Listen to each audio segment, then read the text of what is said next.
안녕하십니까. 행복한 아침 이재용입니다. 안녕하세요. 정예인입니다. 오늘은 6월 15일 목요일이고요. 오늘은 역사 속에서 어떤 의미를 갖고 있는지 오늘의 역사 시간에 알아보겠습니다. 그리고 오늘의 요리가 준비되어 있는데 요즘 드시면 바로 제철 요리가 되는 제철 풋고추 요리가 준비되어 있습니다. 네, 기대됩니다. 그럼 가장 먼저 날씨 소식부터 전해드리겠습니다. 박수라 기상캐스터, 안녕하세요. 네, 상암동 DDMC 앞에 나와 있습니다. 오늘은 시원한 옷차림에 작은 우산 챙겨 다니시면 좋겠습니다. 낮더위가 이어지는 가운데 서울 등 많은 지역에 소나기 예보 나와 있습니다. 네, 어제 서울의 소나기 정말 굉장하더라고요. 오늘 날씨 어떤지 이어서 전해주시죠. 네, 오늘도 전국에 구름 많은 가운데 아침까지 서해안과 내륙 곳곳으로는 짙은 안개가 끼겠습니다. 출근길 이동하신다면 조심히 이동하셔야겠습니다. 오늘 전국 곳곳에 갑작스러운 소나기가 쏟아질 수 있습니다. 지역 간 편차가 크겠는데요. 적게는 5mm, 많게는 60mm가 예상됩니다. 특히 영남권은 시간당 50mm 안팎의 집중 호우가 쏟아질 수 있겠고요. 오늘은 벼락이 치는 곳이 많겠습니다. 소나기가 내리지 않을 때는 구름 사이로 볕이 강하겠습니다. 또 대부분 지역 오존 농도가 높겠습니다. 이 시각 현재 기온 살펴보겠습니다. 서울은 19도, 대전은 18.2도, 대구는 16.5도 가리키고 있습니다. 오늘 한낮에는 어제와 비슷하거나 조금 더 높겠는데요. 서울은 28도, 광주 29도, 부산은 25도까지 오르겠습니다. 주 후반에는 대체로 맑은 가운데 날이 더 더워지겠습니다. 서울의 낮 기온 31도를 웃돌며 때이른 한여름 더위가 예상됩니다. 지금까지 날씨 전해드렸습니다.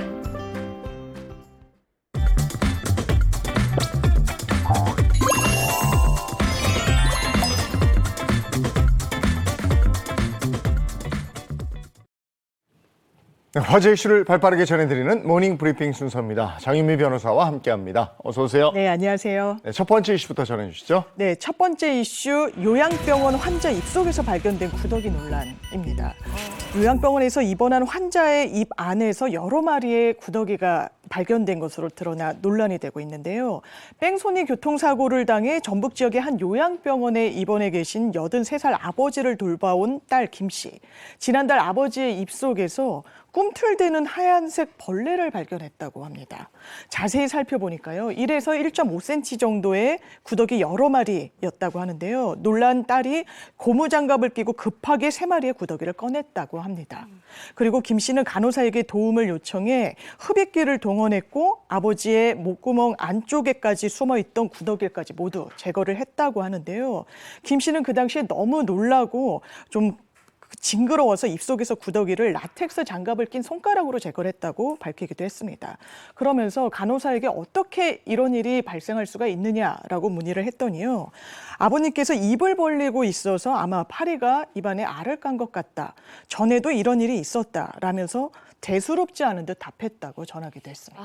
아픈 아버지 입속에 구더기라뇨. 딸 입장에서 굉장히 놀랐을 것 같은데 해당 병원에서는 이번 일과 관련해서 뭐라고 하던가요? 일단 해당 병원 측에서는요. 3개월 동안의 간병비를 우리가 받지 않겠다. 이렇게 회신을 했다라고 합니다. 그러면서도 병원 관계자는요.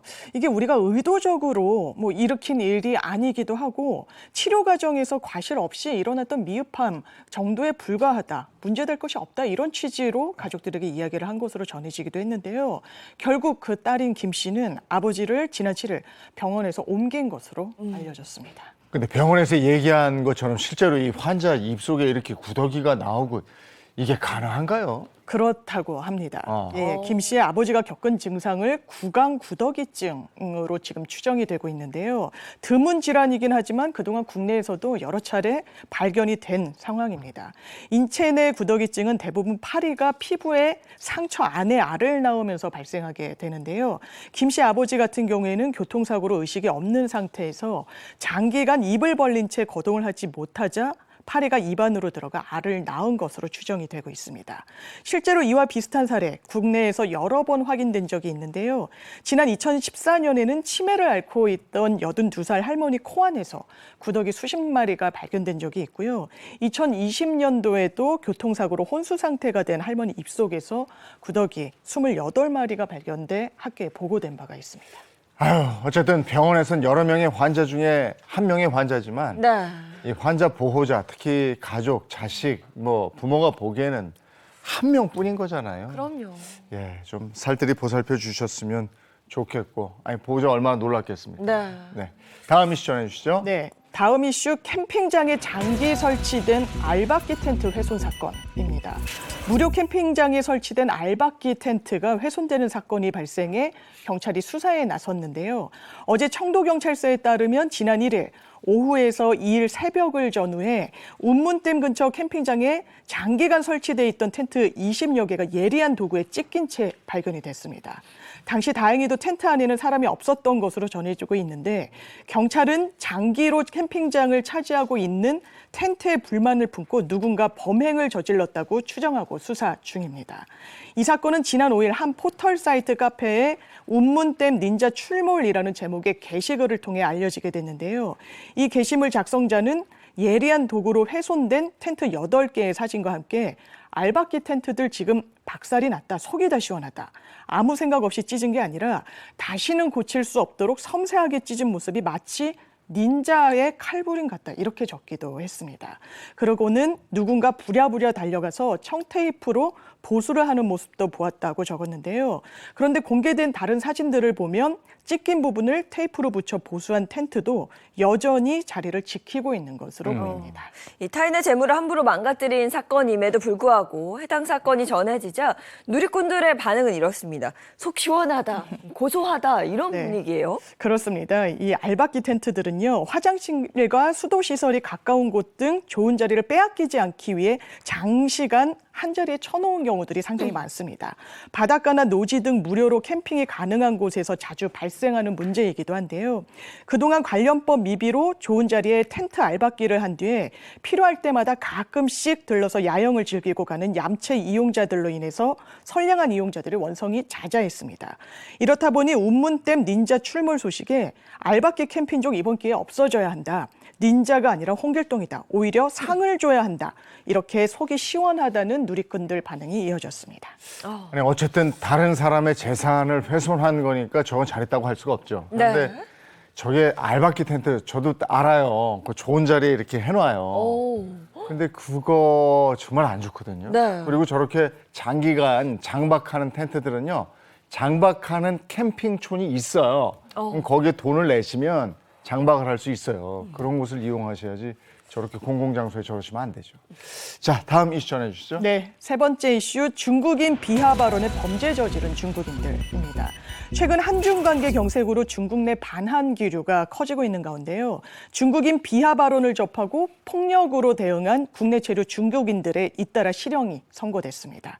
어제 울산지방법원은 살인미수 등 혐의로 기소된 60대 중국인 노동자 A씨의 항소심에서요, 징역 3년에 집행유예 5년을 선고했다고 밝혔습니다. 판결문에 따르면 방문 취업 체류 자격으로 국내에 체류 중인 A씨는 지난해 6월 한국인 일용직 노동자인 50대 B씨 등 한 10여 명과 회식을 했다고 합니다. 당시 A씨는 한두 달 사이에 B씨가 중국인을 비하하고 욕을 하는 것을 자주 들어 불만을 상당히 많이 가진 상태였다고 하는데요. 그러던 중에서 회식 자리에서 또 B씨가 중국과 관련한 욕을 하자 격분해 말다툼 끝에 몸싸움을 했다라고 합니다. 이 과정에서 한국인 B씨가 공개적으로 또 중국인 비하 발언을 하자요, 더 화가 난 A씨. 숙소인 여관에 있던 흉기를 수건에 감싼 채 가져와 어떻게 그렇게 중국인 험담을 하느냐며 재차 따지며 B씨를 찔러 살인미수 혐의로 재판에 넘겨지게 된 사건이었습니다. 이 사건에서 재판부는 해당 사건으로 피해자 B씨가 심정지 상태가 일시적으로 올 정도로 목숨을 잃을 뻔해서 상당히 위중하다, 죄책이 무겁다. 다만 우발적으로 범행에 이르게 된 점으로 보여 피해 배상금을 또 지급한 점 또한 고려해 형량을 정했다고 밝혔습니다. 네, 말 한마디가 참 무섭고 또 무겁습니다. 그런데 중국인 비하 발언으로 문제가 된 게 이번이 처음이 아니잖아요. 그렇습니다. 지난 3월 4월 서울에서도요. 중국인 비하 발언으로 시비가 붙어 중국 국적 남성 2명이 법정에서 처벌받은 일이 있기도 했습니다. 이들은 지난해 6월 서울 영등포구의 한 식당에서 피해자인 한국인 60대 남성이 중국 국적인 자신들을 무시하는 발언을 했다는 이유로 소주병으로 내려치는 등 폭행의 재판에 넘겨졌습니다. 네. 서울 남부지방법원은 특수상해 등의 혐의로 재판에 넘겨진 이들 중국 국적 남성 2명에게 각각 징역 8개월에 집행유예 2년을 선고하고 사회봉사 80시간을 명령했는데요. 최근에는 한 중국 남성이 한국을 여행하던 중에 중국인을 비하하는 말과 욕설을 들었다라고 주장하는 영상을 인터넷에 올리며 중국 현지에서는 또 논란이 일고 있는 상황이기도 합니다. 그렇지만 해당 영상을 보면 한국인이 실제로 중국인을 향해 인종차별적인 발언이나 욕설을 했는지는 확인되지 않습니다. 네, 여기까지 오늘 모닝 브리핑이었습니다. 장윤미 변호사 고맙습니다. 고맙습니다. 네,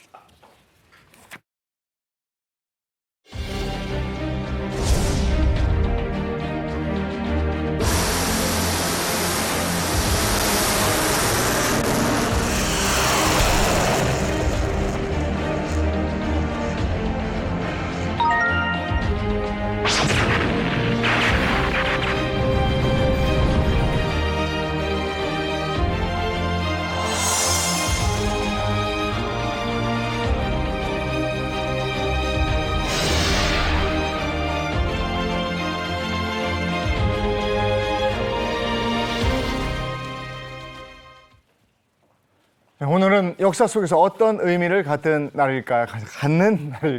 오늘의 역사 준비해 놨습니다. 함께해 주실 개그맨 정철규 씨 어서 오세요. 네, 건강 충전이 필요한 6월 여러분들에게 급속 충전기가 되어드리겠습니다. 개그맨 정철규입니다. 카랑카랑. 네, 오늘도 우리를 역사 속으로 안내해 주실 역사학자 이익주 교수님 어서 오세요. 네, 안녕하세요. 오늘도 재밌는 역사 이야기를 함께할 역사학자 이익주입니다.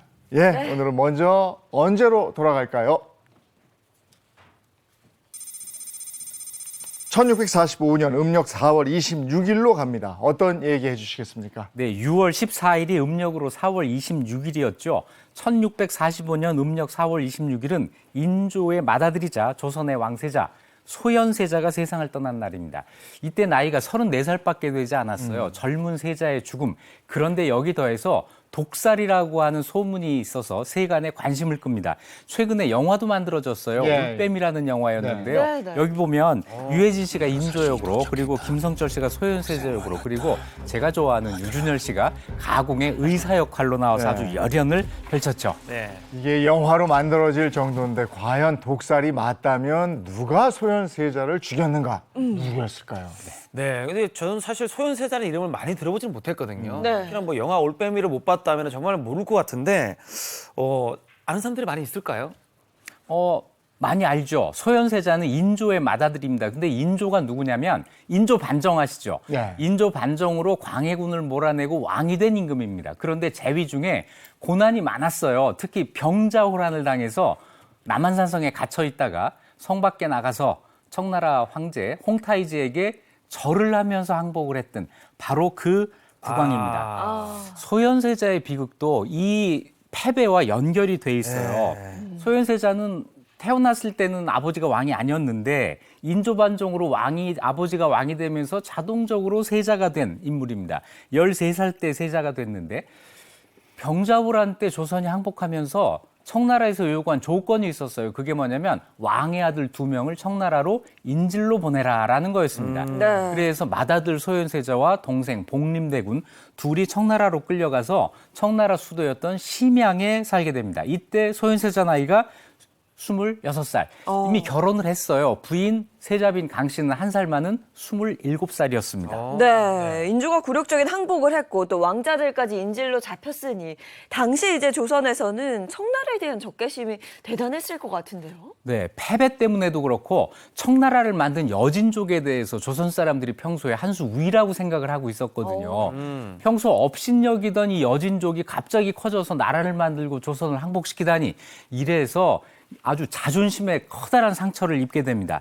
그런데 전쟁에 패배한 것은 엄연한 사실이니까 이 적대감이 이 안에서만 부글거릴 수밖에 없었어요. 네. 청나라에서 무리한 요구를 해와도 그걸 다 들어줄 수밖에 없는 이런 상황이 돼버립니다. 청나라가 너무 싫은데 겉으로는 그걸 거절하지 못하는 이런 상황. 자, 겉과 속이 다른 상황이 모든 조선 사람들을 정말 가슴 아프게 하죠. 이런 상황에서 누구보다도 청나라를 싫어한 사람이 국왕 인조였어요. 국왕 인조도 그렇겠지만 아버지 인조가 청태종 앞에서 무릎을 꿇고 그야말로 수모와 수치를 당한 장면을 그대로 본 소현세자. 그렇죠. 이 소현세자도 적개심이 만만치가 않았겠네요.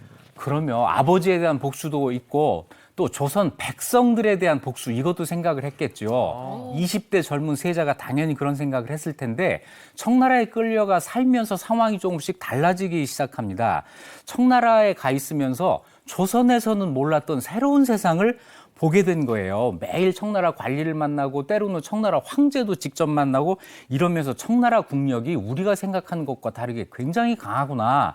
이런 사실을 알게 되고 청나라와 타협하지 않으면 조선이 살아남을 수 있을까? 심지어 이런 생각까지 하게 됩니다. 아주 현실을 보게 된 거죠. 또 거기 가 있는 사이에 명나라가 망하고 청나라가 명나라 수도였던 베이징으로 입성을 할 때 그때 소현세자가 그 대열에 같이 끼어 있었어요. 그래서 명나라가 멸망하는 것을 직접 목격한 몇 안 되는 조선 사람 가운데 한 사람이 되고요. 또 거길 갔더니 명나라에 와 있던 서양인 신부가 있었습니다. 아담 샬이라는 사람이 있었고 네. 이 사람을 통해서 서양 문물을 접하게 되는데 이것도 조선 사람으로서는 가장 먼저 서양 문물을 경험한 거예요. 그러네요. 예. 당시 조선 사람들은 명나라가 이제 부흥할 것이다라는 믿음이 있었고 계속해서 명나라를 섬겼잖아요. 그때 이제 소현세자는 알고 있었을 것 같아요. 이게 헛된 것이라는 걸. 그러면 거기가 살면서 이건 절대로 그런 일은 있을 수가 없다. 명나라가 부흥할 걸 바라고 조선이 외교 정책을 편다면 반드시 실패할 것이다라는 사실을 누구보다도 소현세자가 잘 알고 있었어요. 그런데 이런 태도가 인조에게 어떻게 비쳤을까요? 인조에게는 이 아들이 청나라 가더니 청나라 사람처럼 됐네? 이렇게 생각을 하게 됐겠죠. 네. 실제로 소현세자하고 세자빈 강씨는 청나라에 있으면서 청나라가 조선에 무리한 요구를 하는 것을 막고 또 같이 끌려간 조선 사람들을 보호하고 또 거기에서 사업도 합니다. 무역을 해요. 그래서 아주 큰 돈을 벌기까지 합니다. 그냥 인질이 아니라 외교관의 역할을 하고 있었던 네. 거고 그러네요. 경영 능력을 또 보여주기도 하는 네. 이런 기회를 갖는 건데 그러다가 9년 만인 1645년에 조선으로 돌아왔어요. 돌아온 지 2달 만에 갑자기 사망한 겁니다. 네, 이게 외교적 의식도 상당히 있었고 그리고 능력도 있는 세자였는데 조선에 돌아오고 2달 만에 죽었단 말이죠. 야, 이거 죽음에 무슨 좀 약간 여러 가지 생각들이 있었을 건데요. 맞아요. 청나라에 대한 적개심은 인조뿐 아니라 조선의 웬만한 관리들, 일반 백성들까지도 다 갖고 있었을 텐데 현실을 보고 온 소현세자가 그거 아닙니다. 이렇게 이야기를 하니 아마 조선에 와서 왕따가 되었을 게 분명해요. 자, 그런 상황에서 귀국한 지 2달 만에 병석에 들어 누웠고 나흘 만인 음력 4월 26일 날 갑자기 세상을 떠납니다. 그러니 세상에서는 독살당했다. 이런 소문이 막 그렇죠, 예. 퍼지게 되죠. 세자의 죽음을 기록한 실록에도 이런 기록이 있어요. 사체에서 온몸이 전부 검은 빛이었고 이목구비의 7구멍에서 모두 선혈이 흘러나와서 마치 약물에 중독되어 죽은 사람 독살 받은 같았다. 거 아니에요, 그러면? 이렇게 돼 있어요. 자, 이때 의혹의 핵심으로 지목된 사람이 의원이었던 이형익이라는 사람이었습니다. 그런데 이형익이 마침 또 소현세자와 사이가 안 좋았던 인조의 후궁 조 씨가 추천을 해서 특채된 의원이었어요. 그러니 의심이 갈 수밖에 없고 34살에 건강한 세자가 병석에 누운 지 나흘 만에 죽었다. 그러면 어이를 의심할 수밖에 없는 것이고 말이죠. 네. 근데 이게 이제 중요한 게 있어요. 그 아버지 인조의 반응 말이죠. 인조가 아들의 죽음에 대해서 의외로 담담한 태도를 보입니다. 이게 또 문제가 돼요. 이상한데요? 네. 그래서 사람들이 전부 이 의원을 이형익을 처벌해야 된다고 주장을 했지만은 인조가 감싸요. 처벌하지 않습니다. 또 시신을 직접 볼 수 있는 염습을 하는데 이때 측근의 종친 3명 말고 다른 사람은 못 들어가게 합니다. 자, 이렇게 의심스럽게 행동을 했지만 하지만 중요한 것은 증거가 없다는 거예요. 인조가 시켰다는 증거도 없고 이형익이 뭘 했다는 증거도 없고 이런 상태라서 이것이 미제 사건으로 남는 거죠. 실록에서는 인조의 후궁 조 씨가 세자를 평소 미워했고 그래서 인조를 부추겨서 이 소현세자를 죽인 것이다라고 묘사를 하고 있지만 역시 근거 있는 이야기는 아닙니다. 네. 제 생각에는요. 만일 인조가 세자가 마음에 안 들어서 이 아들을 내가 정말 죽여야겠다 했다면 이렇게 죽이지 않았을 거예요. 죄를 만들어서 공개적으로 처벌을 하지 이렇게 암살, 독살 이런 수법을 쓰지는 않았을 겁니다. 네. 그래서 여기까지입니다. 우리가 알 수 없는 것은 모르는 채로 남겨두어야 하는 거죠. 네. 그런데 소현세자의 비극은 여기서 그치지를 않습니다. 소현세자가 이렇게 의문의 죽음을 당한 1년 뒤에 이번에는 그 부인 세자빈 강 씨가 죽임을 당합니다. 이 죽음에는 인조가 직접 개입을 했어요. 이게 좀 근데 신기한 게 인조가 세자빈을 아무리 죽이려고 그래도 우리 흔히 말하는 명분이 있어야 되지 않습니까? 명분이. 예. 만들면 되죠. 이 핑계 구실을 만듭니다. 인조가 어느 날 전복구이를 먹다가 갑자기 독이 들어있다 그런 거예요. 이걸 어떻게 알았을까요? 이것도 의문이지만 아무튼 인조가 독이 들어있다 그러는 순간 온 나라가 발칵 뒤집힙니다. 국왕 독살 사건 이런 게 생길 뻔한 거잖아요. 조선에서는 있을 수 없는 일입니다. 대대적인 수사를 진행했는데 범인을 못 찾았어요. 다시 인조가 등장합니다. 세자빈 강 씨가 의심스럽다. 이러면서 세자빈을 의심하고 세자빈의 시녀들을 붙잡아서 추궁을 해요. 그러는 사이에 세자빈을 후원 별당에 가두어 놓고 문에 구멍을 뚫어 놓고 거기에 물하고 음식을 집어넣어서 이걸 먹게 해요. 이런 상황에서 시녀들을 추궁하니까 답은 이미 정해져 있는 거죠. 나는 다 알아. 너는 내가 원하는 답을 하면 돼. 이렇게 된 거잖아요. 요즘 흔히 하는 말로 답정너가 된 거예요. 답정너, 네. 시녀들은 그렇게 이야기할 수밖에 없죠. 이 시녀들의 자백을 근거로 세자빈이 왕을 시아버지를 독살하려고 했다. 이렇게 사건을 만들어서 세자빈을 죽인 거예요. 그래서 소현세자의 죽음도 인조와 관계 있는 거 아니야라는 의심이 더 커지게 된 거예요. 예, 그러네. 아니, 근데 그래도 아들이잖아요. 왜 이렇게 장남의 집안은 풍비박산 내고 이건 좀 너무하지 않나 싶은데. 그럼 궁금한 게 세자빈 강 씨와 소현세자 사이에 이제 자식이 있었잖아요. 어떻게 됐어요? 아들이 셋이나 있었습니다. 네. 원래대로라면 소현세자가 죽은 다음에 그 아들이 그 뒤를 이어야 되는데 네. 그렇게 하지 않고 둘째 아들 복림대군을 세자로 삼아요. 그리고 소현세자의 세 아들은 전부 제주도로 유배를 보내는데 제주도에서 그 어린 왕자 3명 중에 첫째, 둘째가 거기서 목숨을 잃어요. 2년 만에 사망을 하고 셋째 아들만 거기에서 죽지 않고 살아남아서 유배에서 풀려나기까지 하지만 역시 22살의 젊은 나이에 세상을 떠납니다. 이 이후로 보면 조선 왕실에 후사가 없어요. 그래서 왕이 죽고 계승을 할 때마다 종친 중에 누구 왕할 사람 없어 이렇게 찾아다니는 일이 생기거든요. 네. 심지어는 강화도까지 가잖아요. 철종 강화도령, 모셔오려고. 철종. 예, 그걸 생각하면 이 세 아들이 이렇게 죽은 게 정말 아까운 일이 되죠. 네. 그리고 이 죽음으로부터 110년 뒤에는 영조가 또 아들 사도세자를 뒤주에 가다서 죽이는 조선 왕실의 가족 잔혹극이 또 재현이 됩니다. 야, 아들, 손주 다 이렇게. 그렇죠. 예? 뭐 아들은 뭐 확정은 없습니다만은 손주들을 유배하고 이런 거는 할아버지가 한 거잖아, 그죠? 네. 야, 무섭다. 근데 만약에 소현세자가 죽지 않고 살아서 왕위를 계승했다면 청나라에 가서 서양 문물까지 보고 온 이 왕이 우리나라를 좀 더 일찍 개화시키지 않았을까 이런 생각도 하는데요. 맞습니다. 그 당시 조선은 청나라에 대해서 필요 이상으로 적대적이었고 다른 세상에 대해서는 너무 폐쇄적이었어요. 이런 세상에서 국왕한 사람이 바뀐다고 해서 나라가 변했을까? 이런 생각을 해볼 수도 있지만 그래도 국왕의 역할은 중요하니까요. 소현세자가 왕이 되었더라면 달라질 수도 있었을 것이다. 이런 가능성을 조선 스스로가 없애버린 셈이 됐죠. 예. 만약에 그렇다면 이래가지고 올빼미 후속으로 네. 만약에 소현세자가 살았다면 영화는 가상이 가능하니까. 그럼요. 그러면 이 나라가 어떻게 됐을까? 이것도 나오면 참 재밌겠다 싶습니다. 네. 자, 오늘의 역사, 다음 역사로 가겠습니다. 1815년 6월 18일로 갑니다. 어떤 얘기 해주시겠습니까? 네, 오늘은 왕, 황제 이런 이야기 많이 하네요. 1815년 6월 18일은 프랑스 황제 나폴레옹이 워털루 전투에서 패배한 날입니다. 이 전투를 끝으로 나폴레옹 시대가 끝이 나요. 여러분은 나폴레옹 하면 어떤 생각이 드세요? 내 사전엔 불가능이라는 단어는 제일 없다. 유명하죠. 네. 아, 이거 너무 불가능 없다 이러다가 참 여러 그 박살나는 경우도 있어요. 그렇죠. 무조건 해라. 무조건 나 어떻게 내가. 근데 이 사람은 전쟁의 신이고 맞아. 그 유럽의 거의 대부분의 나라를 점령하고 이러지 않았습니까? 맞아요. 제 생각에는 그 불세출의 군사 천자해로 불렀잖아요. 맞아요. 아무래도 어렸을 때부터 뭔가 좀 다르지 않았을까 그런 생각이 드는데. 네, 맞아요. 내 사전엔 불가능이란 없다. 그래서 옛날에 저 어릴 때 중학교, 고등학교 참고서 표지에 나폴레옹 그 사진이 있고 해서 아. 너의 사전에는 불가능이 없을 것이다. 이런 이야기를 하는 건가요? 자, 이 나폴레옹 1769년에 코르시카 섬에서 태어났어요. 네. 그런데 이 코르시카 섬이 원래는 이탈리아 땅이었습니다. 나폴레옹이 태어나기 1년 전에 프랑스가 차지했어요. 네.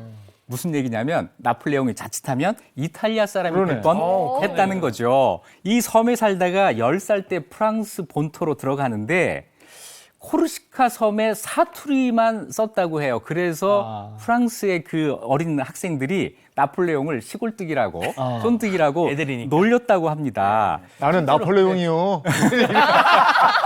나폴레옹 맞아요. 어쩌라고요? 프랑스 사투리로. 말하자면 그렇게 된 거예요.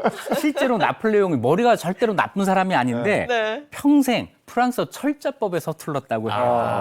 네, 아마 어렸을 때부터 이제 그 상처가 있었던 그렇겠네. 거죠. 네. 자, 대신에 나폴레옹 어렸을 때부터 내가 군인이 돼서 출세하겠다는 생각을 가지고 혼자 틀어박혀서 군인으로서의 꿈을 키워갔다고 합니다. 그러니까 싸우면서 군인이 된 사람이 아니고 공부해서 전략가네. 군인이 된 사람인 거예요. 네. 아니 근데 이렇게 조용하고 또 촌뜨기라고 막 놀림받고 막 나폴레옹이요 이러던 사람이 어떻게 하다가 두각을 나타내게 됐을까요? 20살이 되던 1789년에 프랑스 대혁명이 일어나요. 루이 16세가 단두대에서 처형되는 그런 일이잖아요. 프랑스 안이 흔들리고 프랑스에서 혁명이 일어나니까 왕이 없어져 이런 것에 대해서 다른 주변의 왕국들이 전부 긴장을 합니다. 그래서 프랑스에 반대하는 동맹, 대프랑스 동맹을 맺고 프랑스를 압박을 합니다. 또 프랑스 안에서는 왕을 다시 복구하겠다고 하는 왕당파가 반란을 일으켜요. 이렇게 안팎으로 어려움에 처하게 되자 나폴레옹 같은 군인이 등장할 수가 있게 된 겁니다. 네. 자, 나폴레옹. 왕당파가 지중해에서 프랑스로 올라가는 관문에 툴롱이라고 하는 지역이 있어요. 네. 이 지역을 점령하고 영국군을 끌어들입니다. 그래서 여기를 영국군과 왕당파가 점령을 해요. 자, 이제 프랑스에선 당연히 여기를 탈환을 해야 되겠죠. 네. 툴롱 탈환 작전을 펼치는데 이때 나폴레옹이 맹활약을 합니다. 이때 승리로 포병 대위에서 일약 준장으로 초고속 승진을 합니다. 아, 이거 몇 개급 승진이야. 바로 영관급으로 가고 바로 장성급으로. 야, 이렇게 됐어요. 정말 초고속 승진인데 네네. 이렇게 전쟁에서 큰 업적을 이뤘어요. 그러면 국민적인 영웅이 돼야 그 이상으로 갈 거 아니겠습니까? 그렇습니다. 결정적인 사건은 이탈리아 원정이었어요. 그 당시 유럽에서 제일 막강한 세력을 갖고 있던 나라는 오스트리아였습니다. 네. 이 오스트리아가 이탈리아 북부를 차지하고 있었는데 오스트리아가 이탈리아 북부를 통해서 프랑스를 공격해오는 것에 대비해서 선제 공격을 한 겁니다. 이탈리아를 먼저 공격을 해서 오스트리아의 공격을 차단하려고 한 건데 틀롱 탈환전에서 능력을 인정받은 나폴레옹이 이탈리아 원정군의 총사령관이 됐고 전력이 부족한데도 객관적인 전력이 열세였는데도 이 전쟁에서 승리를 거두어 오스트리아 세력을 몰아내고 라인강까지 영토를 확장하는 성과를 거둡니다. 이때 나폴레옹 나이가 28살이었어요. 한참 동생이네. 네, 20대 후반 젊은 장군의 승리 소식을 들은 프랑스 사람들의 반응 어땠을까요? 뭐 대단했겠죠. 지지자도 굉장히 많아졌을 네. 것 같고 인기가 정말 하늘 높은 줄 모르고 치솟았을 것 같은데요. 네네. 국민 영웅이 된 거예요. 네. 그런데 그랬더니 오히려 프랑스 정부에서 견제하고 나섭니다. 아하. 네. 위험할 수 있다고 너무 생각을 가까이 한 거예요. 그래서 승리 가능성이 아주 낮은 이집트 원정을 명령을 합니다. 아. 이거는 가면 틀림없이 지고 올 거야. 이걸 기대하고 나폴레옹을 거길 보낸 거예요. 이때 프랑스는 굉장히 여러 파벌이 나뉘어서 싸우고 있었고 또 바깥에서는 2차 대프랑스 동맹, 다른 나라들이 프랑스를 견제하기 위해서 두 번째로 동맹을 맺은 거예요. 이런 상황에서 나폴레옹이 이집트를 공격하다가 거기에 군대를 남겨두고 소수의 군대를 끌고 프랑스로 복귀를 합니다. 네. 이쯤 되면은 이제 자기 이제 뭐 크기도 컸고 자신감이 있으니까 쿠데타 정도 일으키지 않을까요? 네, 대혁명 이후에 수립된 총재 정부가 국민들로부터 신뢰를 잃고 있었어요. 나폴레옹은 이집트에서 데리고 온 이 군대를 가지고 1799년 11월 9일 날 쿠데타를 일으켜서 성공을 합니다. 통령을 3명 두는 통령 정부 체제를 만들어 놓고 자기가 내정, 외교, 군사권을 담당하는 제1통령이 되어서 실권을 장악하는데 이때 나이가 30살이에요. 야. 그리고 다시 프랑스에 대항하는 유럽 동맹을 깨트리기 위해서 이탈리아 북부 공격을 또 한 번 합니다. 이때 다들 이 높은 알프스 산맥을 이렇게 돌아서 올 거라고 생각을 했는데 허를 찔러요. 정상을 통해서 산을 넘어서 갑니다. 네. 이때 말 타고 있는 그 그림, 이게 나오는 거죠. 아, 중고등학교 그 장면. 교과서에 그 참고서에 그 사진이 이때 나온 거예요. 야, 나에게 나의 자전에 불가능은 없다. 네, 네, 산을 이것도 넘는 그것도 가능하다. 예, 예. 이런 이야기를 한 거죠. 오스트리아를 제압하고 승리를 거둡니다. 예. 자, 북이탈리아 지역을 차지했고요. 1802년에는 유럽에서 마지막으로 프랑스와 대항했던 영국과 평화조약을 맺습니다. 역시 전쟁의 신 같은 면모를 보여준 건데, 근데 이 전쟁의 신으로서의 면모뿐만이 아니고 나폴레옹 법전이라는 게 있잖아요. 이건 어떻게 나온 거예요? 네, 나폴레옹 유능한 군인일 뿐 아니라 유능한 정치가였어요. 네. 정치를 이렇게 잘할 줄 몰랐는데요. 법전을 만듭니다. 이 나폴레옹 법전은 세계 역사에서 함무라비 법전, 로마법 대전과 함께 세계 3대 법전으로 꼽히는 법전이에요. 자, 당시 프랑스는 헌법은 있었지만 민법 같은 것은 지역마다 다 달랐거든요. 자, 이것을 하나로 통일하기 위해서 나폴레옹 법전을 펴냅니다. 이 법전은 근대 유럽 헌법의 근간이 되는 아주 중요한 헌법이에요. 그리고 1802년에 이제 종신 통령, 네, 죽을 때까지 통령이다라는 거죠. 여기에 취임하면서 독재권을 확립해요. 그리고는 더 큰 야망을 꾸게 되는데 바로 황제가 되는 것이었습니다. 네. 그때까지 프랑스 역사에는 황제라는 게 없었어요. 다 왕이었습니다. 국왕. 그런데 나폴레옹이 최초로 내가 황제가 될 거야 해가지고 대관식을 열고 황제에 오릅니다. 그리고 다시 오스트리아와 러시아를 상대로 또 한 번 승리를 거두면서 유럽 대륙내에서 제대로 패권을 차지합니다. 네, 이렇게 프랑스 국민들의 지지를 받으면서 황제 자리에 오르고 그 유럽의 광대한 지역을 장악했는데 어떻게 몰락하게 된 거예요? 욕심을 냈고 러시아의 늪에 빠져요. 1812년에 러시아를 공격하겠다고 60만 군대를 끌고 러시아로 갔는데 나폴레옹의 전쟁 스타일은 최대한 빨리 끝내고 빨리 이기고 빨리 끝내는 이런 거였어요. 싸우고 이기고 끝내는 걸 빨리빨리 하는 스타일이었는데 러시아는 다 늦게 했습니다. 안 싸워요. 싸우러 가도 안 싸우고 도망만 갑니다. 이걸 청야 전술이라고 하는 건데요. 모스크바까지 입성을 했는데도 러시아 군들이 대응을 하지를 않아요. 다 도망간 겁니다. 그러니까 이 모스크바에 그냥 주둔을 할 수밖에 없었는데 모스크바의 날씨가 영하 20도 아래로 막 내려가고 있거든요. 프랑스 사람들이 이걸 견디지를 못합니다. 결국 추위와 배고픔 이것 때문에 철수할 수밖에 없었고 이 과정에서 병력 손실이 굉장히 컸어요. 이걸 본 유럽의 여러 나라들이 반 나폴레옹 전선, 나폴레옹과 함께 싸우자 이렇게 동맹을 맺고 프랑스를 공격합니다. 1814년에 파리가 함락되고 나폴레옹 퇴위당하고 엘바 섬으로 유배를 가게 됩니다. 네. 근데 이게 나폴레옹이 최고의 권력을 가지고 있었고 야망도 상당히 컸는데 유배를 갔다고 해서 과연 거기서 끝이 날까요? 제가 봤을 땐 재기를 도전할 것 같은데요. 네, 기회가 한 번 더 와요. 네. 나폴레옹이 폐위된 다음에 루이 18세가 왕위에 올랐는데 역시 인기가 없었어요. 프랑스 사람들이 우리가 혁명을 해서 왕을 없앴는데 다시 부르봉 왕조라니 이런 생각을 할 거 아니에요. 사람들이 반발을 해요. 이런 상황에서 나폴레옹은 프랑스 사람들이 나를 다시 원하고 있구나 이렇게 생각을 해서 지지자들과 함께 엘바 섬을 탈출을 해서 재집권을 하는데 성공합니다. 그리고 프랑스의 적대적이던 여러 나라들과 평화조약을 맺으려고 하는데 다른 나라들이 다 반대해요. 그래서 다시 전쟁을 벌이게 되고 워털루에서 전투가 벌어지게 됩니다. 그 당시 나폴레옹이 재집권했다. 이거는 유럽 모든 나라들에게 아주 긴장하게 하는 이런 뉴스였어요. 네. 다 힘을 모아서 나폴레옹과 싸우자.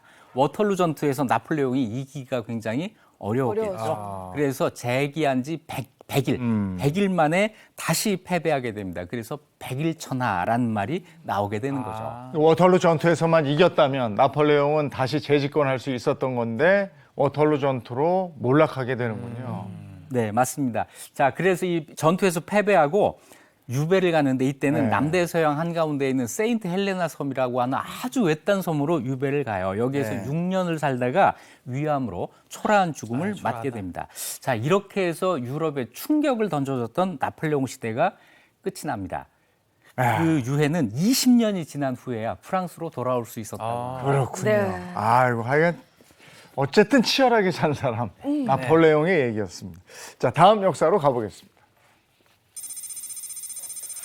2012년 6월 15일로 갑니다. 이날은 어떤 일이 있었습니까? 네, 2012년 6월 15일 옴 진리교 기억나세요? 네. 1995년에 일본을 뒤흔들었던 옴 진리교 테러 사건의 마지막 수배자 다카하시 가스야가 사건 발생 17년 3개월 만에 체포된 날입니다. 예. 자, 아사하라 쇼코라는 사람이 만든 신흥 종교, 사이비 종교예요. 이 옴진리교가 도쿄 지하철역에서 오전 출근 시간에 맹독성 살인가스를 배포하는 네. 테러를 저질렀어요. 이 사건으로 13명이 죽고 6,300여 명의 부상자가 나오게 되는데요. 자, 옴진리교의 교주 아사하라 쇼코는 이 사건 이후에 전 세계 사이비 교주의 대명사가 됐죠. 맞아요. 이때 봤던 뉴스가 기억납니다. 저 지하철역에서 막 사람들이 맞아요. 막 쓰러져 이러고 막 나오고. 쓰러져 나오고 네. 막 그게 전 세계로 그 뉴스가 나갔죠. 중학교 때 봤던 게 기억이 나요. 아, 네. 그래요? 출근길 지하철 독가스 살포 이거 말도 안 되는 일이거든요. 옴진리교 대체 어떤 종교 단체예요? 옴진리교의 옴이라고 하는 거는요, 산스크리트어의 주문이에요. 자, 그래서 옴이라고 하는 이름이 붙은 건데 1984년까지 역사가 올라갑니다. 교주 아사하라 쇼코가 요가 수행을 하겠다고 해가지고 모임을 만들기 시작해요. 28살이었던 1984년에 도쿄 시부야에 옴 신선회라고 하는 요가 수행 도장을 만들어요. 처음에는 그냥 단순한 요가 모임이었는데 이것이 점차 종교적인 색채를 띠기 시작합니다. 1987년에 옴 진리교라는 이름으로 종교를 만들었는데 이게 젊은이들 사이에서 아주 선풍적인 인기를 끌게 됩니다.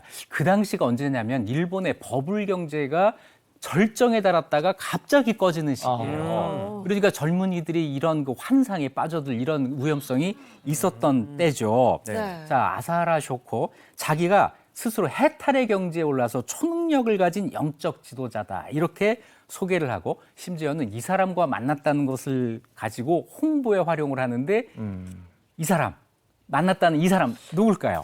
제가 봤을 때는 자기한테 홍보에 굉장히 큰 도움이 됐을 거면 우리 연예계에서 하는 말로 인지도가 굉장히 있는 사람일 거란 말이죠. 네. 누굴까요? 인지도 아주 세계적인 인지도가 있는 사람. 예.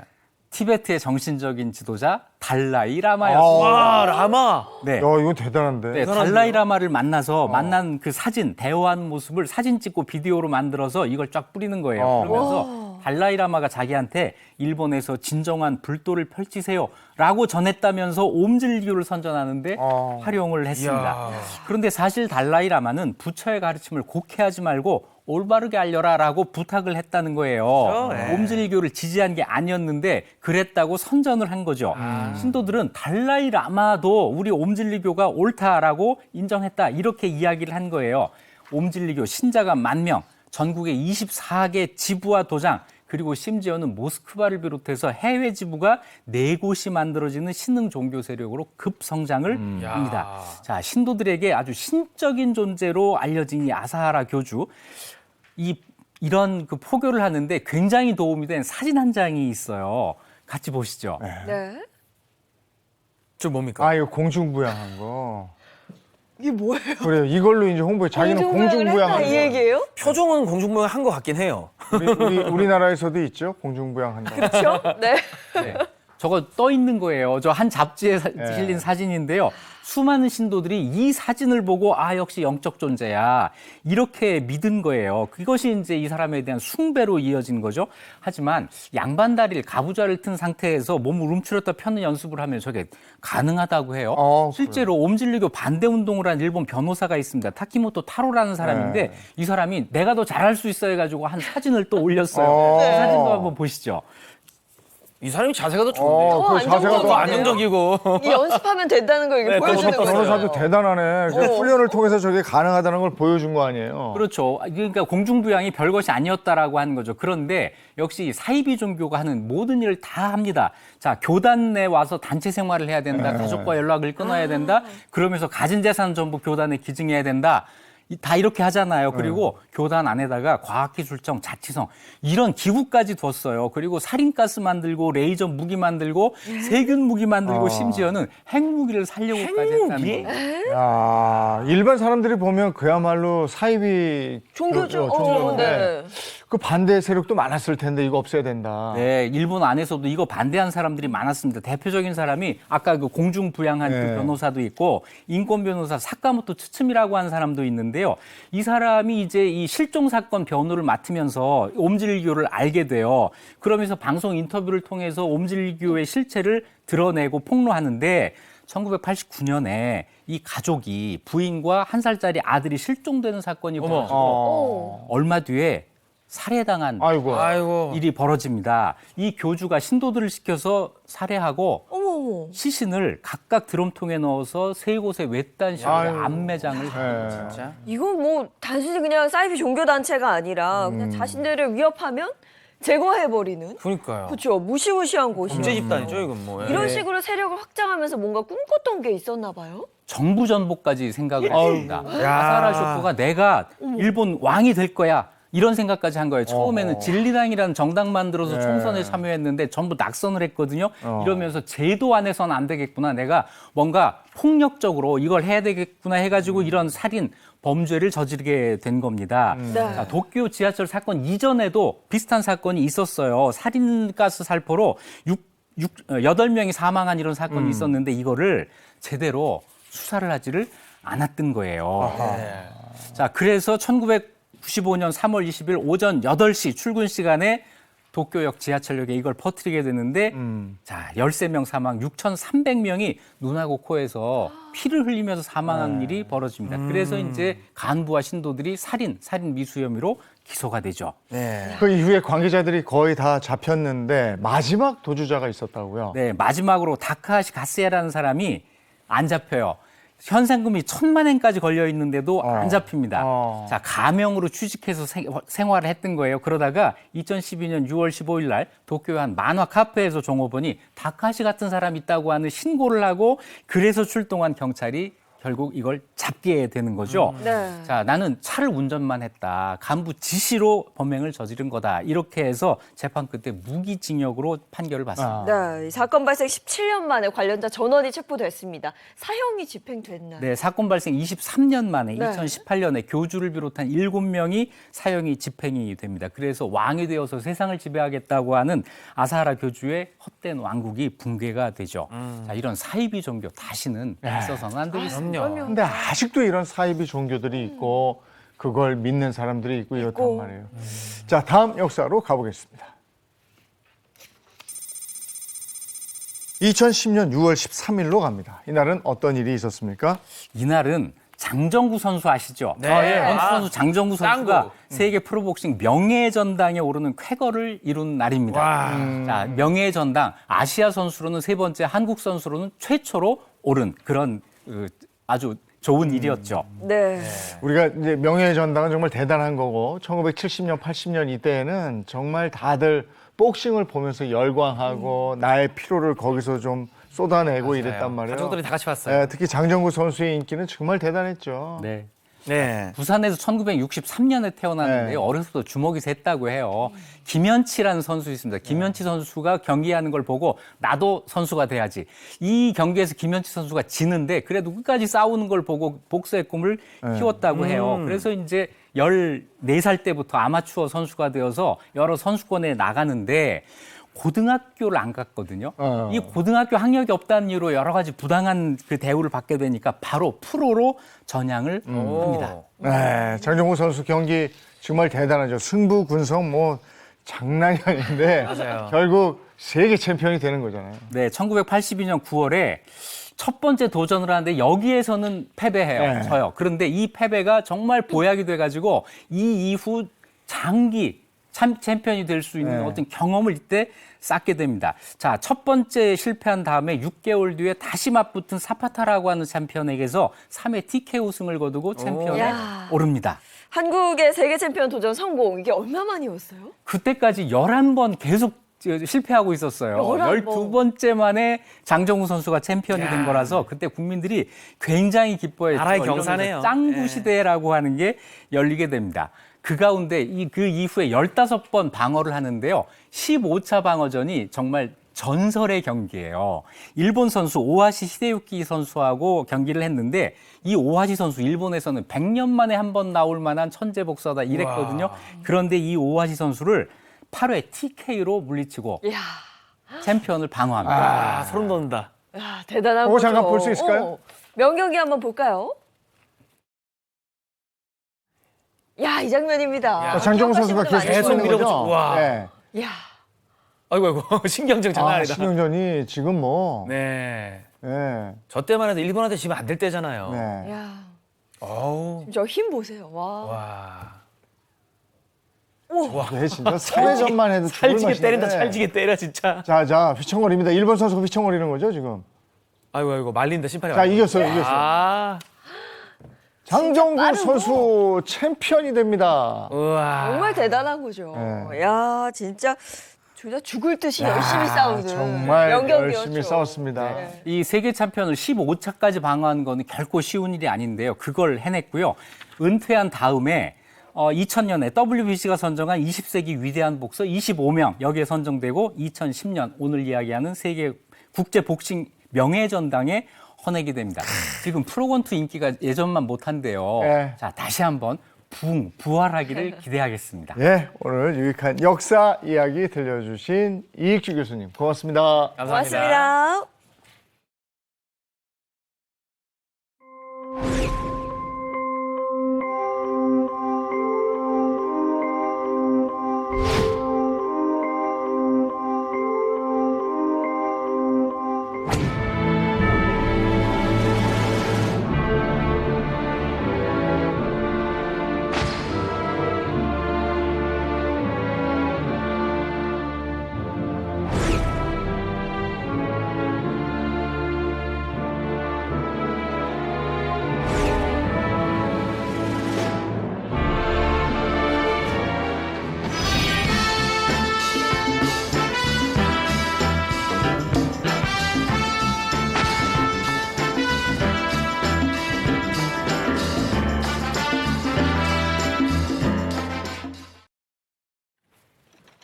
이번에 4개 식탁 시간입니다. 이번 선생님 어서 오세요. 안녕하세요. 안녕하세요. 네. 요새 풋고추가 제철인 거 아세요? 네네, 그렇다면서요. 네. 여름철, 제철로 풋고추가 요새 아주 한창인데요. 우리 입맛 없을 때 쌈장 하나 이렇게 만들어서 풋고추 하나 콕 찍어 먹으면 입맛이 훅 살아나잖아요. 네. 근데 제가 지난번부터 햇양파, 오이, 3일장아찌 시리즈 했었잖아요. 네. 오늘은 그래서 제가 풋고추로 만드는 3일장아찌를 알려드릴 거고요. 또 하나는 이 풋고추로 고기볶음을 하면 또 그렇게 맛있어요. 근데 그냥 잡수시는 게 아니라 또르띠아 좋아하세요? 네. 아. 또르띠아에 싸거나 아니면 밥 반찬에 비벼 먹어도 되고요. 아니면 꽃빵에 싸도 되는 풋고추 고기볶음까지 제가 두 가지를 아주 알려드리려고 합니다. 네. 지금까지 햇양파 오이만으로 이제 3일 장아찌 만들었잖아요. 네. 근데 오늘 풋고추로 장아찌 만든다는 기대가 되고 특히 풋고추 고기볶음으로 또르띠아 싸 먹을 수 있다 그러니까 이 멕시코 느낌, 멕시코 이렇게 날 것 같아서 기대가 그래요? 됩니다. 네, 네. 네. 일단은 풋고추 3일 장아찌 먼저 준비할 건데요. 사실 장아찌 준비하고 나서 한 25일 기다린다 그러면 짜증 나잖아요. 그죠. 그래서 제가 3일 장아찌를 특별히 준비를 했었는데 햇양파도 그렇고 오이도 그렇고 굉장히 인기가 많았었어요. 그래서 오늘은 그 3탄으로 바로 풋고추입니다. 풋고추는 일반적으로 이렇게 약간 매콤한 것을 준비하시는 게 좋은데요. 왜냐하면 아무래도 장아찌다 보니까 절임 상태에서 밋밋한 단맛보다는 살짝 칼칼함이 올라오는 게 좋거든요. 그래서 약간 매콤한 것 구입하시면 좋고요. 우리가 풋고추를 구입할 때는 대부분 꼭지를 보시면 좋아요. 꼭지가 굉장히 신선하면서도 요 초록이 완전히 돼 있어야 굉장히 신선하고 아주 아삭아삭하고 속 안에 딱 따봤을 때 시커멓게 돼 있지도 않아서 수확한 지 얼마 안 된 것이거든요. 그래서 꼭 풋고추를 구입하실 꼭지를 봐야 때는 되네요. 네, 꼭지 부분을 잘 보고 구입하시는 게 좋고요. 그다음에 이 풋고추는 사실 풋고추에 약을 조금 치신다고 하죠. 네. 그러다 보니까 좀 깨끗하게 손질을 해서 저희가 먹어야 되는데 아무래도 껍질을 벗기지 않잖아요. 바로 먹잖아요. 그러니까 요거는 흐르는 물에 여러 번 씻어서 소금물에 한번 헹군 다음에 마지막 물에 식초를 약간 넣고 한 30초 정도 담갔다가 건져서 그다음에 물기를 닦고 그 마지막에 꼭지를 따셔야 돼요. 꼭지를 따놓고 물에 담그면 속 안에 수분이 다 들어가기 때문에 장아찌 할 때는 옳지 않아요. 그렇기 때문에 꼭지는 다 씻고 난 다음에 꼭지를 따셔야 돼요. 네. 이렇게 해서 준비를 하시면 되겠어요.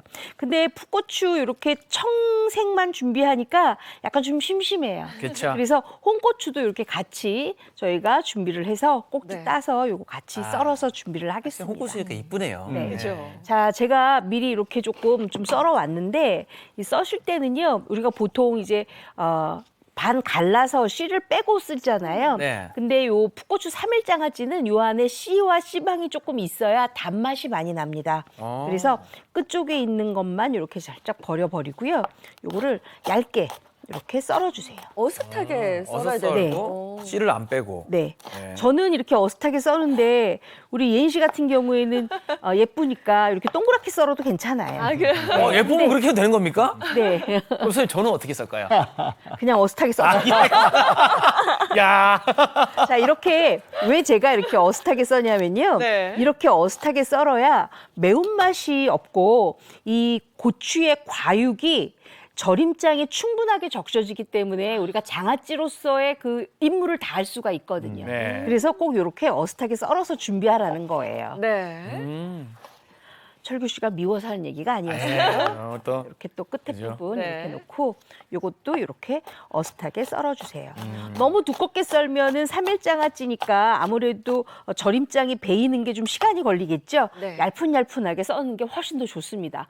이렇게 써셔야 나중에 요거 딱 고기 구워서 올려 먹어도 맛있고요. 그다음에 밥 위에 올려 먹어도 맛있거든요. 그래서 꼭 이렇게 지켜주시는 게 좋아요. 네. 그래서 저는 이렇게 풋고추하고 요 홍고추하고 이렇게 같이 준비를 했어요.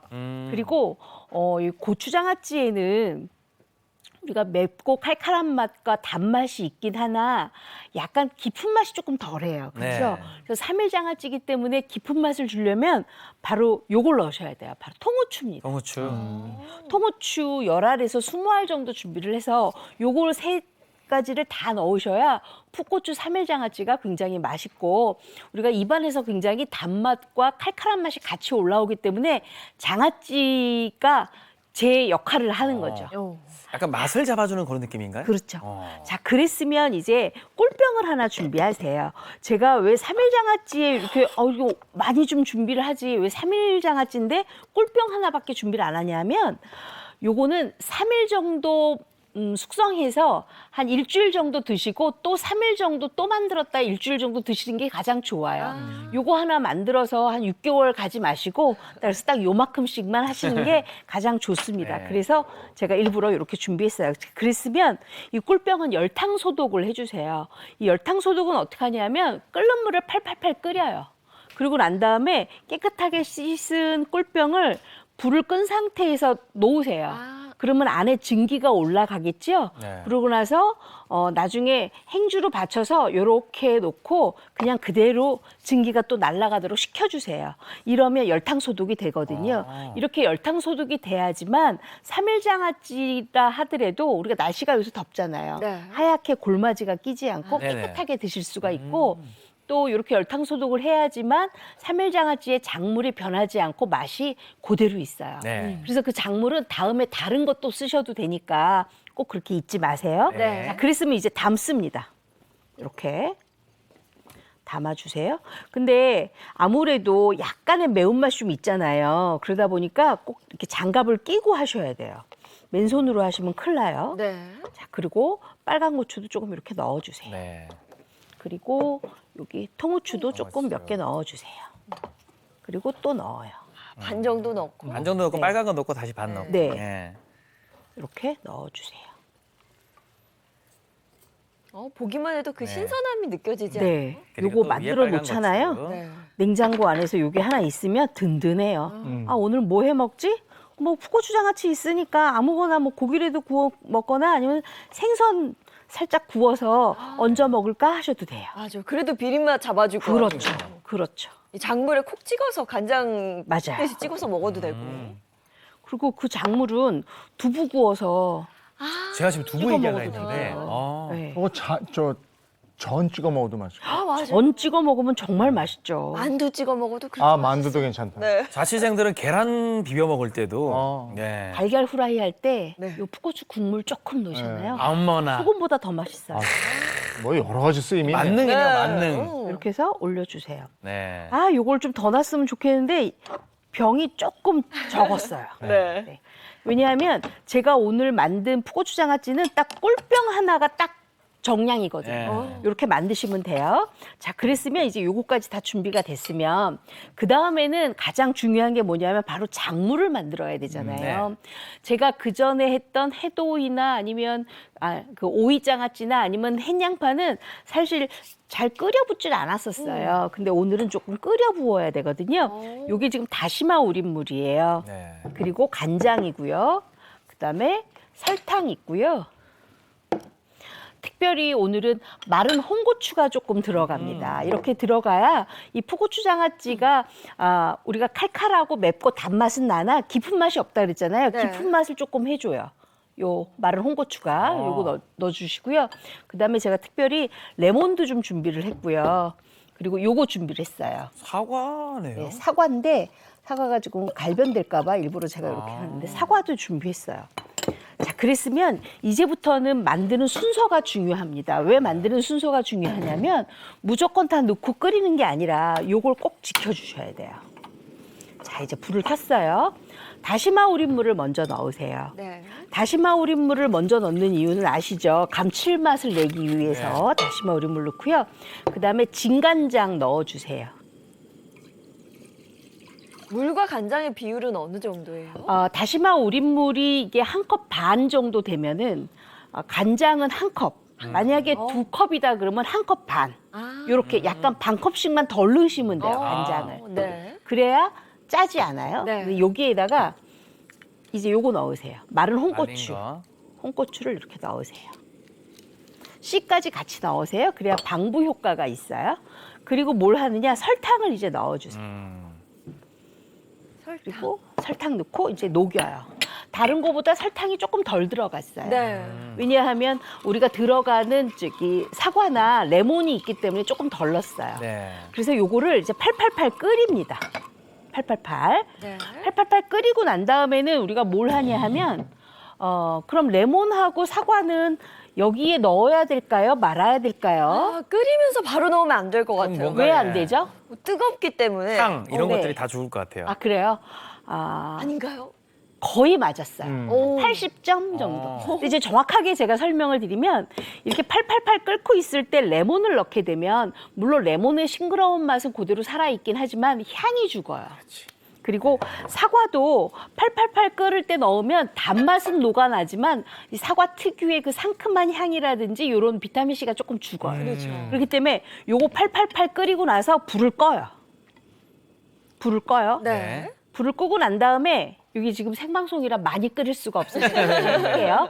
팔팔팔 끓이고 났다 그러면 불을 끈 상태에서 사과를 넣으세요. 식히고 난 다음에는 그런 건 없는 네, 거예요? 그런 건 없이 그냥 불을 끈 상태에서 그냥 넣으세요. 그리고 레몬도 이렇게 넣으세요. 저 레몬 향이 정말 좋더라고요. 아주 장아찌에 좋죠. 들어가면. 자, 그래서 요거를 이렇게 잘 섞어줘요. 그리고 이제 차게 식혀요. 네. 네. 차게 식혔더니 이 옆에처럼 이렇게 됐어요. 네. 이게 지금 차게 식힌 거예요. 자, 그랬죠? 그랬으면 요거를 체에다 이제 좀 받칠 거예요. 이렇게 놓고. 식었으니까 이렇게 따라내세요. 이렇게. 레몬이랑 사과랑 네. 걸러내 주는 작업하는 거죠. 이거 아까운데 먹으면 안 될까요? 아이, 그냥 먹지 마세요. 자, 이렇게 해서 이렇게 준비를 하세요. 네. 자, 그러고 난 다음에는 뭘 하느냐? 요거에다가 그냥 넣기만 하시면 돼요. 넣어주기만 하면 되는구나. 바로. 네. 자, 뭘로 넣느냐? 이렇게 해서 음. 바로 넣으세요.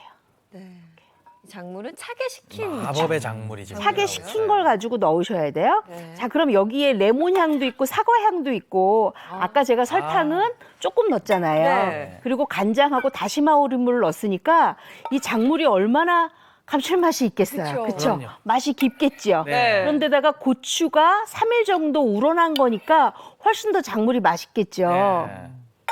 자, 이것도 이렇게 딱 여름 음식이네. 딱 여름. 제철 네. 고추 가지고. 자, 이렇게 해서 이렇게 딱 뚜껑을 닫고 나서 어디에 보관하느냐? 바로 냉장고 안으로 직행을 합니다.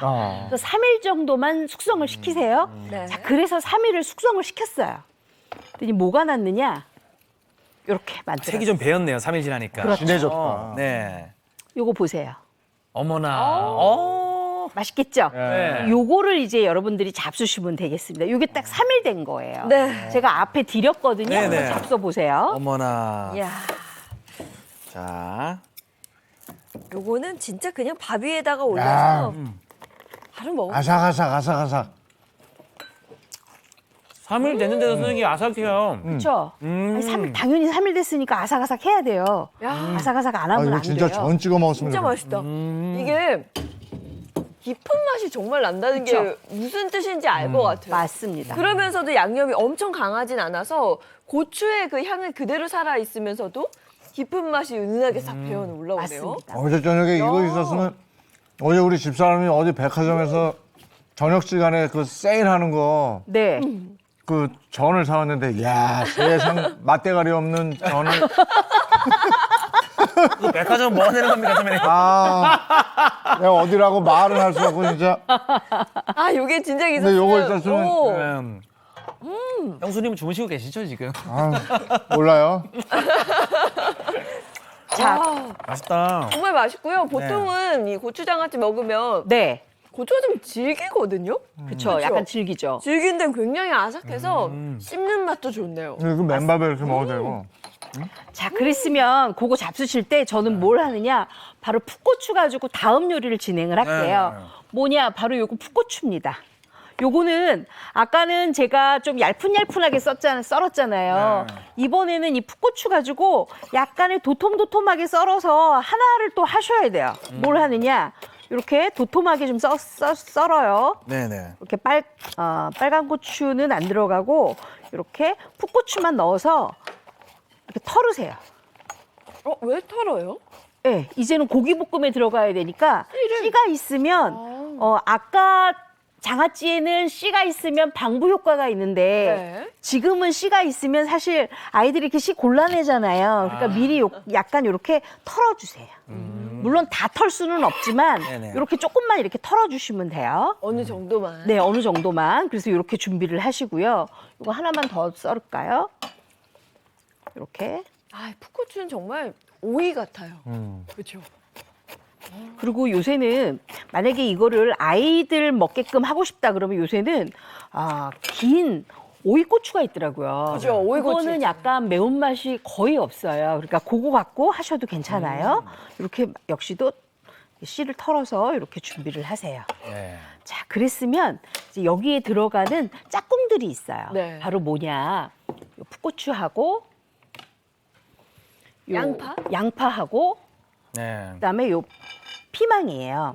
요 파프리카. 네. 파프리카도 앞뒤 이렇게 해서 아, 좀 이것도 길게? 그대로 썰어주세요. 네. 길게. 네네. 약간 또르띠아 원래 저렇게 들어가죠. 길게 들어가요. 네, 맞아요. 네. 자, 이렇게 준비해 주시고요. 아, 저 식감이 또 굉장히 좋거든요. 그다음에 노란색도 같이 이렇게 해서 준비해 주시고 네네.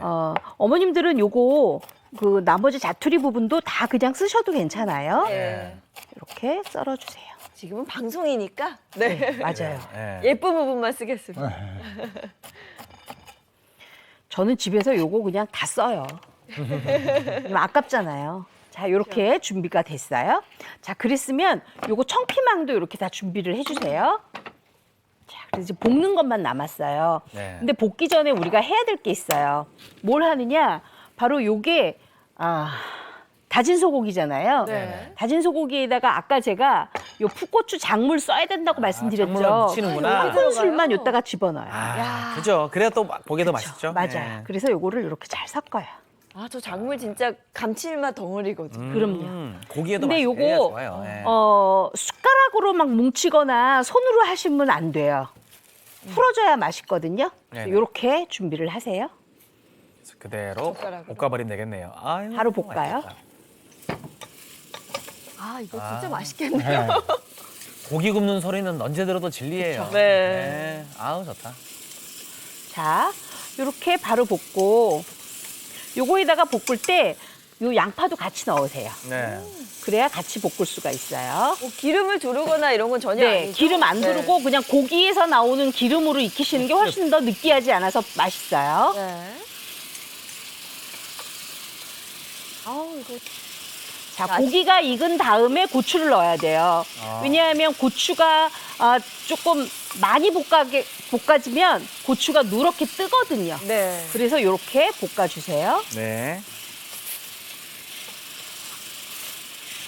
아, 저 딱 또르띠아에 싸서 한 입 이게 쏙 넣으면 맛있죠? 야, 씹을 때 진짜 나올 그 고기에서 나는 육즙의 맛이 그렇죠. 또르띠아와 섞일 때 그 느낌이 이렇게 고기가 약간 익혀졌다. 네. 반 정도 익혀졌다. 그러면 여기에다가 아까 준비한 고추를 넣으세요. 고추. 고추 넣고 볶아요, 이것도. 근데 볶을 때 그냥 볶지 않고 여기에다가 이제 간 맞춤을 해야 돼요. 다진 마늘 넣고요. 고추 잡채네. 그렇죠. 그렇죠. 오. 그리고 물엿도 좀 넣어주세요. 예. 물엿도. 맛있겠다. 약간 그 또르띠아 들어갔을 때 고기가 약간 엉겨 붙을 수 있게 그렇죠. 그죠? 물엿을. 물엿도 이렇게 넣어주세요. 맛있겠다. 그리고 요거 소금 간을 해야지만 이 고추가 훨씬 더 싱그럽게 익잖아요. 네네. 요거 한 2꼬집 정도만 이렇게 아. 소금 간을 해주세요. 이건요, 고기만 다 익으면 드실 수가 있어요. 자, 그랬으면 이제 아까 준비했던 요거 파프리카 색깔 넣고 그다음에 청피망도 넣어주시고 마지막 작물 한 번 더. 간 맞춤을 해주세요. 멕시코. 멕시코 같대요? 이렇게 해서 볶아주세요. 너무 맛있. 자, 이렇게 볶을 때 우리가 뭘 하느냐 바로 여기에다가 깨를 좀 넣어주세요. 너무 건강한 맛이다. 그리고 마지막에 참기름 저 색 보세요. 짠. 또. 이렇게 볶으시면 돼요. 야, 저 진짜 든든한 한 끼 식사도 되고. 그렇죠. 자, 그러면 파프리카는 사실 우리가 생으로도 먹잖아요. 네. 약간 아삭아삭하기만 하면 바로 잡수시면 되거든요. 네네네. 제가 여러분들한테 아마 또르띠아를 좀 드릴 여기 거예요. 있었어요. 예. 제가 그러면 요거를 접시에다 좀 담아드릴게요. 야, 또르띠아랑 같이 해서 한번 싸서 잡숴보세요. 이거 방송 중에 수분 날아가서 퍽퍽해질까 봐 이 비닐을 네, 디테일까지 살려주시는 선생님이에요. 정말 우리 제작진 돋보입니다. 네. 아, 네. 날로 진화하고 있어. 자, 이렇게 넣고 네, 이거 밑에 고기 좀 쓱 좀 부어주세요. 네, 네. 고기 좀 이렇게 구워서. 어머나. 우선 2번 먼저 드릴 테니까 네. 빨리 네. 한번 드셔보시고. 고맙습니다. 감사합니다. 네.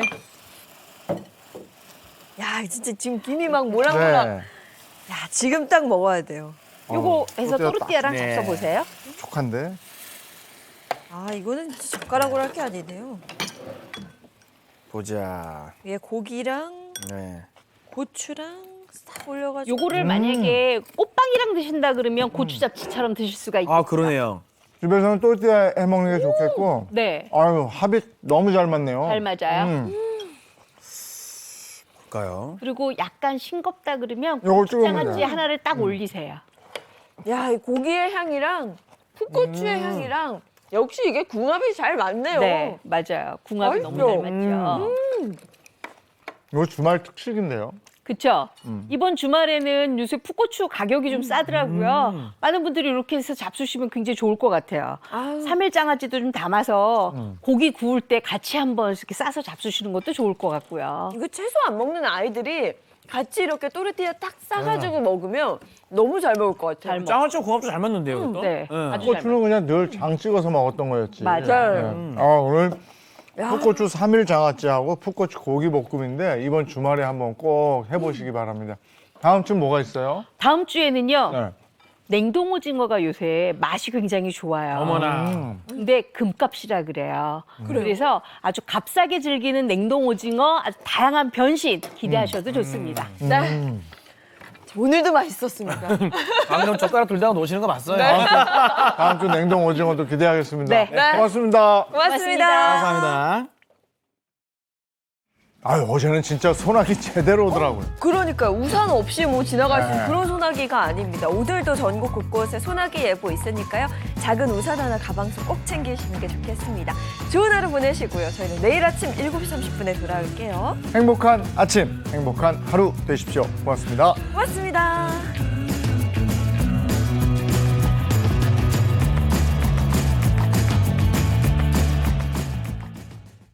채널 A